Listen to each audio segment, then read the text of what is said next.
იანდრტა 1915 წლის 4 აპრილს დაიბადა ჩეხეთში, მუშის ოჯახში. გიმნაზიის დამთავრების შემდეგ 1934-1938 წლებში სწავლობდა ფილოსოფიის ფაკულტეტზე, პრაღის უნივერსიტეტში, რომელიც არ დაუმთავრებია. 1937 წლიდან დაიწყო ჟურნალისტური მოღვაწეობა, წერდა რეპორტაჟებს, ფელეტონებსა და სკეჩებს. 1958-1952 წლებში გაზეთის მთავარი რედაქტორი იყო. დაწერა რამდენიმე კინოსცენარი. 1955 წელს მონაწილეობდა ჩეხოსლოვაკიის წინააღმდეგობის მოძრაობასა და პრაღის აჯანყებაში. 1959-1956 წლებში ჩეხოსლოვაკიის მწერალთა კავშირის მდივანი იყო. 1968 წელს კი ღიად გამოვიდა ჩეხოსლოვაკიაში რუსეთის არმიის შეჭრის წინააღმდეგ, რის გამოც მოხსნეს რედაქტორის თანამდებობიდან. 2 წლის შემდეგ 1970 წლის 28 ნოემბერს გარდაიცვალა დობშიში. მწერალი ხშირად ეხებოდა სამოქალაქო პასუხისმგებლობის საკითხს, მოთხრობა უმაღლესი პრინციპის, პიროვნების პრინციპების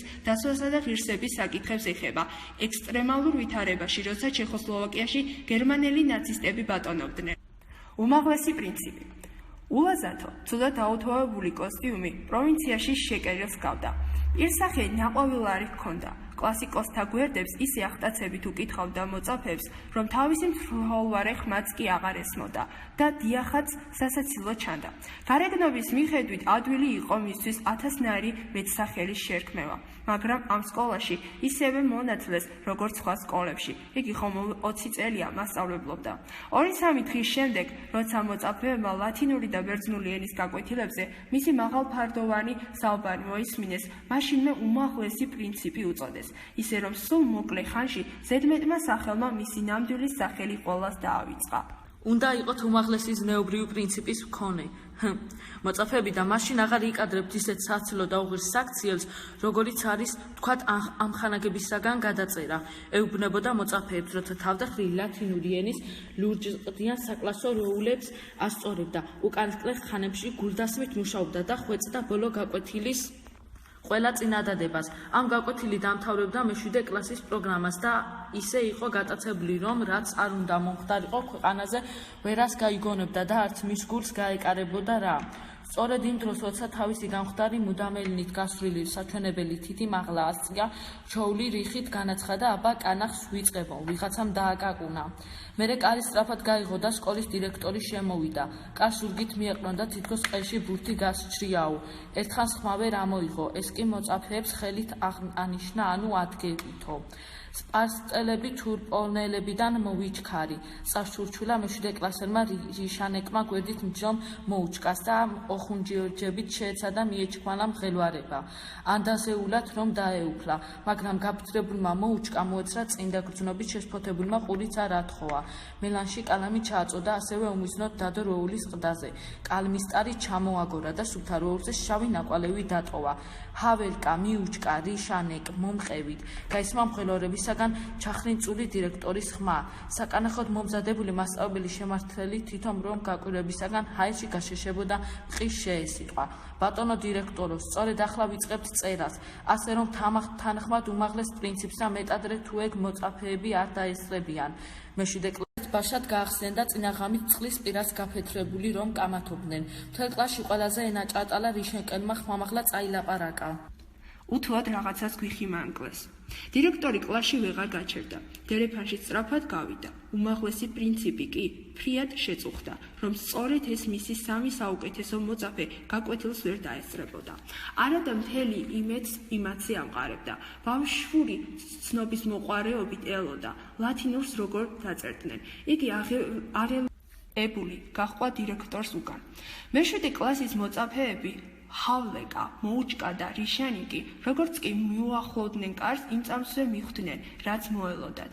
ხრიჭოდ დარჩენილი კარიდან თვალი მოჰკრეს სამ კაცს, დერეფნის დიდ ნათელ ფანჯარასთან რომ იდგნენ და ხაკისფერი ტყავის პალტოები ეცვათ. მოუჩკა მოტრიალდა და ისეთი მუდარით გადახედა მთელ კლასს, თითქოს გაკვეთილი არ მოუმზადებია. კითხვაზე ვერ პასუხობს და ამხანაგებს ევედრება. მიკარნახეთო. შუბზე ოფლმა დაასხა. ფრანტა ჰავალკა პირველ მერხზე იჯდა ხოლმე. შემკრთალმა ერთხელ კიდევ მიირბინა თავის მერხთან. სამევლნეს უნებურად დაუცო თავი და ისევ გაბრუნდა რიშანიკთან. კარი სახელურს რომ ჩაფრენოდა და უკან არც იხედებოდა. როცა კარი დახურა, კლასში დარჩენილი ყველა მეშვიდე კლასელს მთელ ტანში ცივმა შუანდელმა დაუარა. ეს იყო 1942 წლის ივნისი. უმაღლესი პრინციპი 5 წუთში კლასში შემოbrunდა. მუხლები ისე უკანკალებდა, რომ კათედრამდე ძლივს მილასლასდა. სკამზე ჩაიკეცა.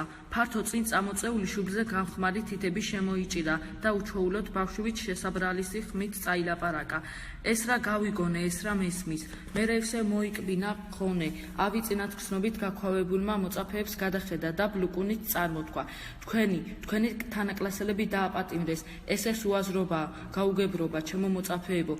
საღამოს 7 საათზე რადიომ გადმოსცა შემზარავი ამბავი და გამოაცხადა იმათი გვარები, ვინც იმ დღეს დაიხრიტა. ფრანტინეკ ჰაველკა, კარელ მოუჩკა, ვლასტიმილ რიშანეკი.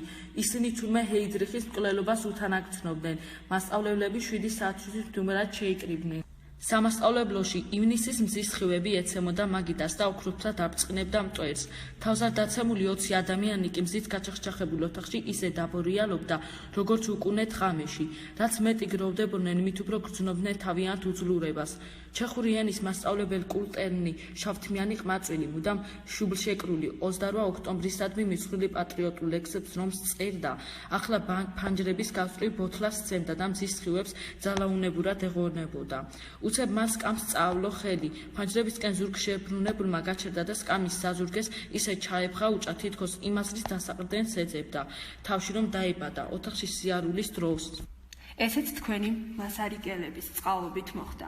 ყოველას დააგხრედნენ, შმაგივით აღვირდა უცებ. სკოლის დირექტორმა უღონოდ დაიკვნესა და შეცდა, როგორმე გულის ტკივილი დაეუჩებინა.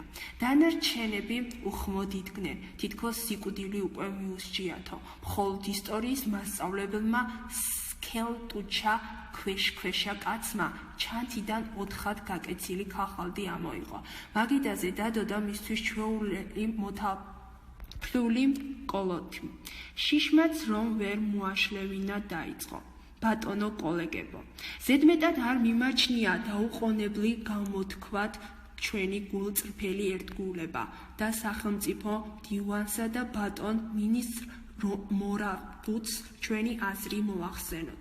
ჩემს თავს ნება მივეცი და მიმართვის პროექტი წინასწარ შევადგინე. შემზარავ სიჩუმეში წაიკითხა მან 20 სტრიქონი. ახსავსე სულმდაბალი მორჩილებით. კალამი ხელის მოსაწერად მოამზადა და ქაღალდი მოწიწებით გაუწოდა უხუცეს კოლეგას. საღვთო სჯულის მასწავლებელს 70 წლის მოხუცმა აკანკალებული ხელით გამოართვა ქაღალდი. დინჯად გულდასმით კტერნით ჩაიკითხა და როცა დაასრულა ქაღალდი მაგიდაზე დადო. მოვხუცდი, ამ სიბერის ჟამს ტყუილს ვერ ვიტყვი. გადავწყვიტეს ამ მიმართვის მაგივრად მომხდარი ამბავი შეატყობინონ მეშვიდე კლასის მოწაფეებს. მათმე მოუთინთნონ, რომ დაგმონ ამხანაგების სამარცხნო საქციელი. ოქმით შეადგინონ და საკლასო ჟურნალში შეიტანონ. ოღონდაც ვინ გააკეთებს ამას? ჩეხური ენისა და ისტორიის მასწავლებელმა ერთხმად გაანაცხადა, რა საკვირველია კლასის დამრიგებელი, ყველას გულზე მოიშვა, ვისაც ეს წითლად არ წვდა. უმაღლესი პრინციპი კი უსიტყვოდ იჯდა და თავისი მოკუშული თითების სახსრებს დასჩერებოდა. ის კლასის დამრიგებელი იყო. მეშვიდე კლასის ოთახი ცარიელი გეგრენებოდათ, სადღა იყო ის შრიამული და ზუზუნი, ჯერ კიდევ გუში რომ გაგქონდათ მოწაფეებს. უმაღლესმა პრინციპმა თავისი კლასის ოთახის კარი შეაღო და შევიდა, მაგრამ ისინი ვინც ახლა მერხიდან მისასალმებლად წარმოდნენ, გუშინდელი მოწაფეების ლანდებს დაამგვანებოდნენ. თუმცა მასწავლებლებს ახსოვდა, ვინ სად, რომელ მერხზე იჯდა. თითოეულმა მათგანმა წუხელ ალბათ ფიქრით უკვე გადასცურა მდინარე აქერონი და ისე გააცილეს ის სამი ამხანაგი, ახლა რომ თავიანთ მერხებზე აღარ ისხდნენ.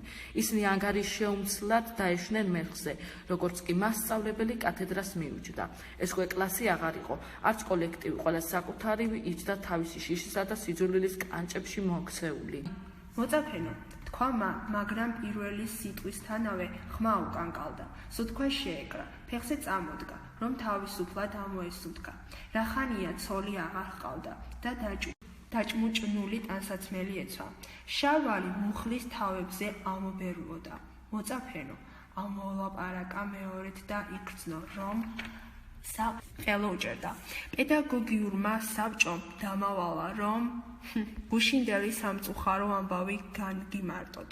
უმაღლესი მორალური პრინციპის თვალსაზრისით მხოლოდ ერთი რამ შემიძლია გითხრათ. ტარვალის კვლელობა დანაშაული არ არის.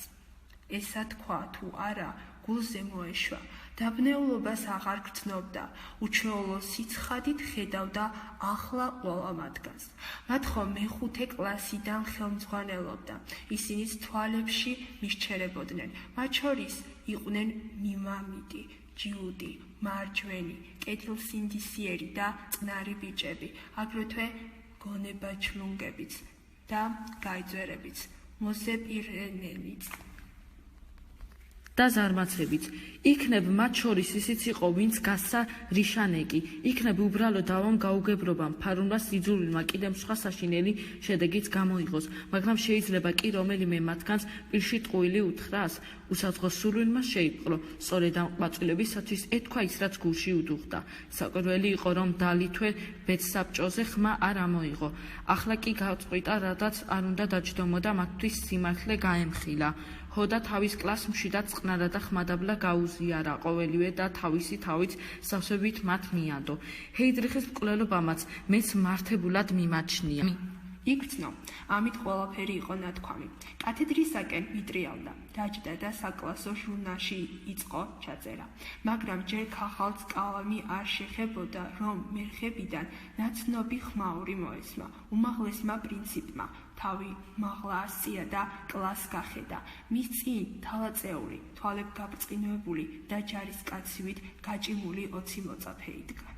იანდრდა 1915 წლის